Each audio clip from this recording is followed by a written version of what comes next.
being poor sucks. And you know what really stinks is that in this country, the richest country on earth, we have enough resources so that nobody has to be poor, so that nobody has to struggle to figure out if they can eat that day or find a place to live or have shelter or do many of the things that most of us take for granted every day.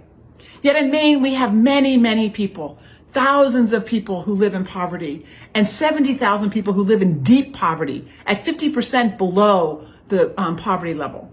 And we have 15% almost of our kids living in poverty and 25% of our kids not knowing they're food insecure. They don't know where their next meal's coming from. We have got to do this better. But you know, we are never going to do better about this until we check ourselves and our own stereotypes, our own single story about what we tell ourselves about people who are poor. For decades, and probably more than decades, we have been fed lines and media stories of saying that poor people don't want to work, that they're lazy, that they're on drugs, that they're not like us, they don't work, all of those things, none of which are true. None of which are true, and they certainly are true for the entire swath of people. So we have to think of different ways to address the issue of poverty, because we know it works, right? Money. Money is what takes care of poverty.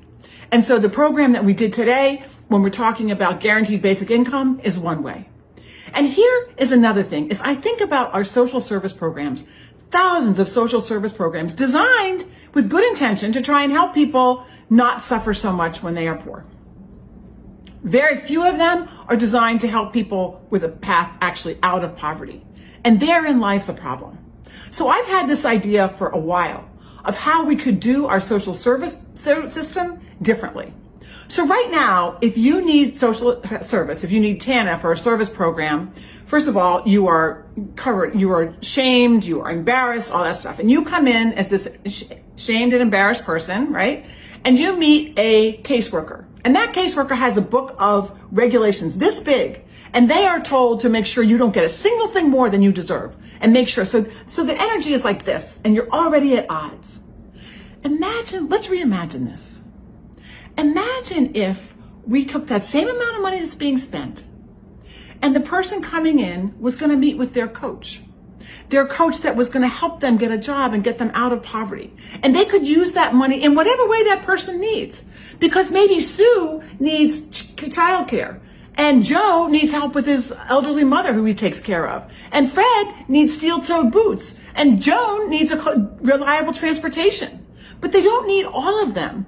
So your caseworker could actually use that money in the ways that you need and set benchmarks to create a path for you out of poverty. Doesn't that make more sense than the bureaucratic laden, rule and regulation laden thing that we have now that's not working and hasn't worked for decades? It might not be a perfect idea, but it's an idea. And we have got to do two things if we are going to address poverty. One is to check ourselves and our own attitudes and stereotypes about people who are low income.